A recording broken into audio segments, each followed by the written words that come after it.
देखो दोस्तों, बात करते हैं हम सीडीएस की। सीडीएस की जैसा कि मैंने आपको फुल फॉर्म बताया कि फुल फॉर्म होती है combined defence services. Combined defence services.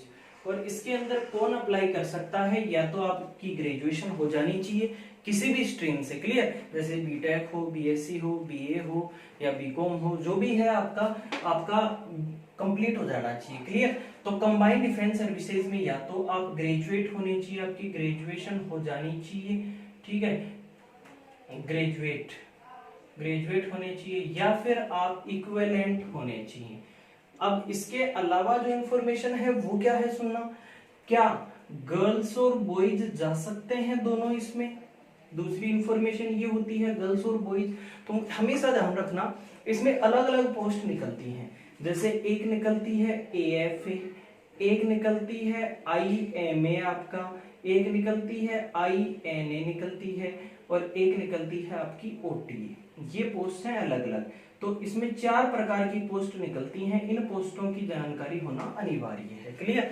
अगर इन पोस्टों की जानकारी नहीं है तो क्या आप किस चीज की तैयारी कर रहे हो फिर, ठीक है। तो एएफए है आपका, तो इसको आईएफए भी कह दिया जाता है, इंडियन एयरफोर्स, क्लियर। तो यहाँ पर एयरफोर्स के बारे में, एयरफोर्स एकेडमी के बारे में कहा जाता है। तो एयरफोर्स की पोस्ट, इसके लिए ओनली एलिजिबल है कौन? Boys. IMA Indian army military academy है, इसके अंदर कौन है? केवल बॉयज। अभी गर्ल्स को अलाउ करने की बात चल रही है लेकिन केवल बॉयज हैं। आईएनए में भी बॉयज, लेकिन इनमें अभी गर्ल्स का जाना थोड़ा ऐसा लग रहा है कि हाँ अब जा सकते हैं, क्लियर। अभी अभी उन्होंने स्टार्ट किया है। ओटीए में तो ये मान लो धड़ल्ले से गर्ल्स जाती हैं, बॉयज प्लस गर्ल्स। इसमें अगर आपने अन्य कोई अदर स्ट्रीम से आपने कर रखा हो तो इन सब में भी आप बाकी सब में जा सकते हो। ध्यान रखना हमेशा आपकी ग्रेजुएशन मैथ में होनी चाहिए, मतलब साइंस स्ट्रीम में। कौन से स्ट्रीम में? साइंस में, जिसमें मैथ प्लस क्या हो सकता है? बायो। जिसमें क्या हो सकता है? Math plus bio. याद रखें हमेशा, जिसमें मैथ और बायो दोनों हो।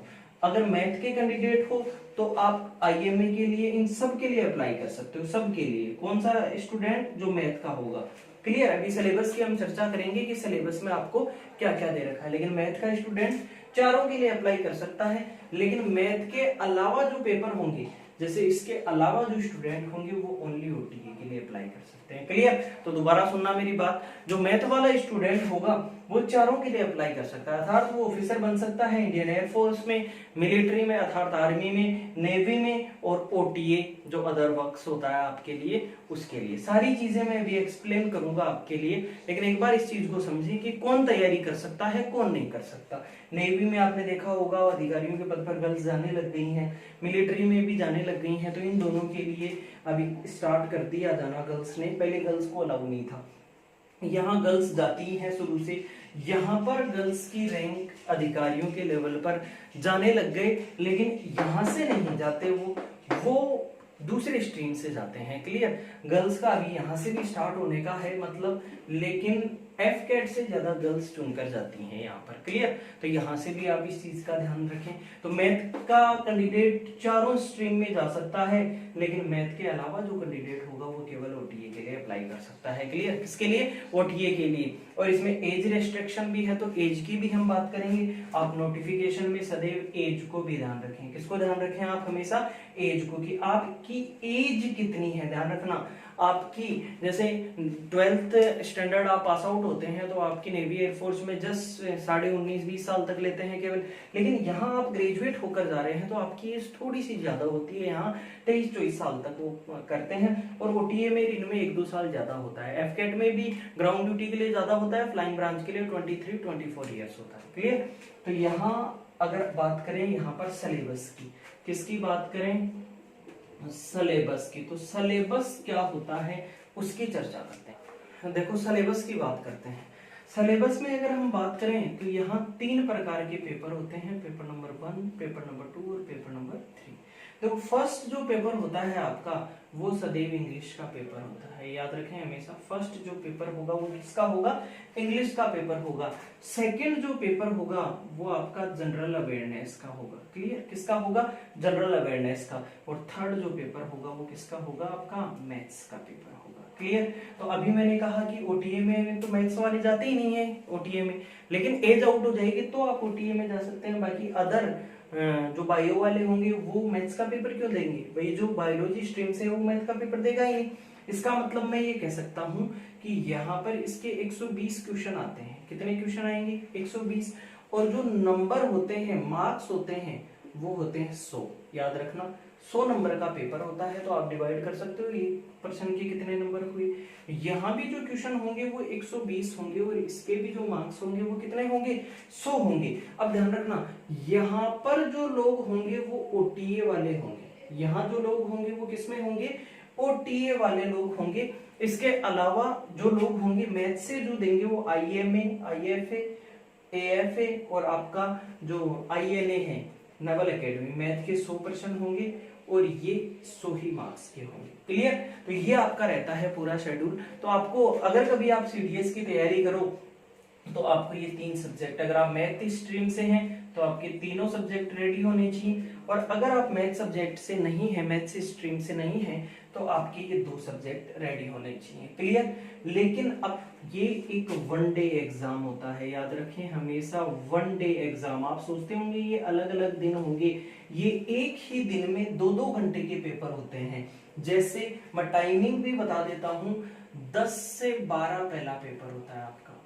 कई बार 9 से 11 दे देते हैं इसे, एग्जैक्टली अगर मैं कहूं तो 9 से 11, फिर 12 से 2 और फिर 3 से 5। ये आपकी 3 शिफ्ट में क्वेश्चन होते हैं।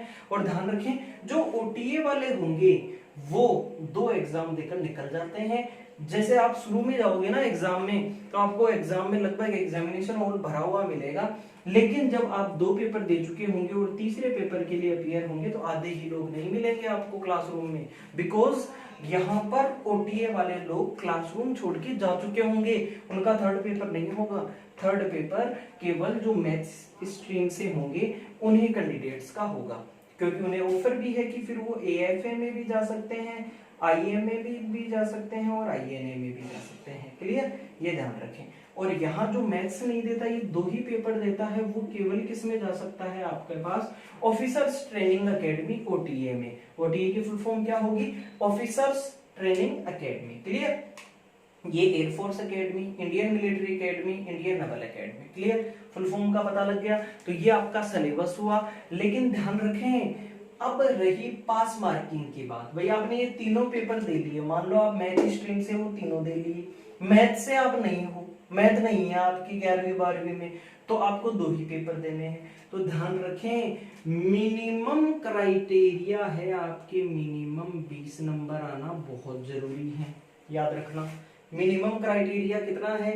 20 नंबर, 20 मार्क्स आना कंपलसरी है ईच सेक्शन में। मिनिमम ईच सेक्शन में, यहां लिख देता हूं, ईच सेक्शन में 20 नंबर आना जरूरी है।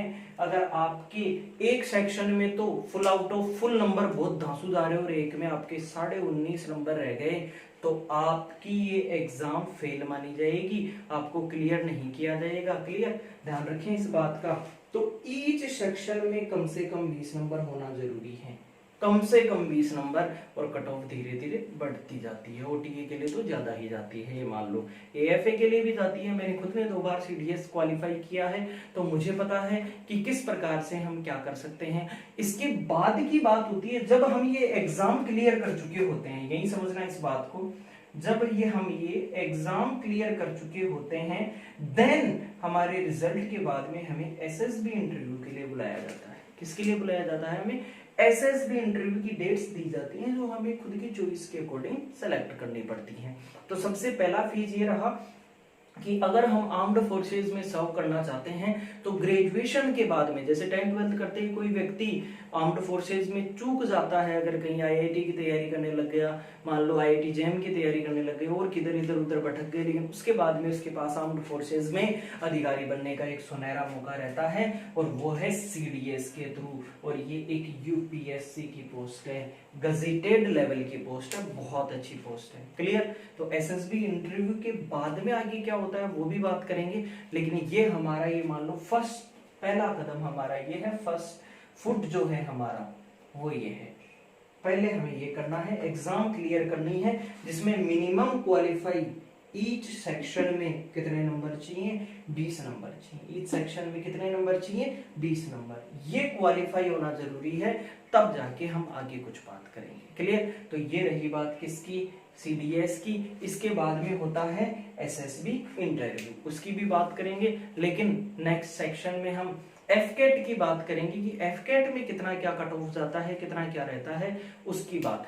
अब देखो साल में ये वैकेंसी 2 बार आती है, ये भी जरूर ध्यान रखें। एक तो इसकी एग्जाम लगभग फरवरी में होती है और एक एग्जाम इसकी सितंबर अक्टूबर में होती है। ये 2 बार ये वैकेंसी आती है साल में, 2 बार। जैसे नेवी एयरफोर्स 12th पास की 2 बार आती है साल में, जैसे एफकेट की 2 बार आती है, वैसे ही सीडीएस की एग्जाम भी साल में कितनी बार आती है, 2 टाइम्स। क्लियर? तो you have the chance to clear this exam 2 times per year. 2 बार आप कर सकते हो, चांस काफी रहता है आपके पास। तो इसलिए अभी हम इतनी ही बात करेंगे। बहुत बहुत धन्यवाद दोस्तों। अगर आप सीडीएस की तैयारी करना चाहते हो और एसएसबी इंटरव्यू के लिए सारी अपडेट्स, जो भी जरूरी जानकारियां हैं वो जानना चाहते हो, तो इस चैनल को सब्सक्राइब करें, लाइक करें, शेयर करें और बाकी नेक्स्ट एग्जाम में तैयार रहिए एफकेट के बारे में जानने के लिए। Thank you so much, have a nice time, enjoy yourself.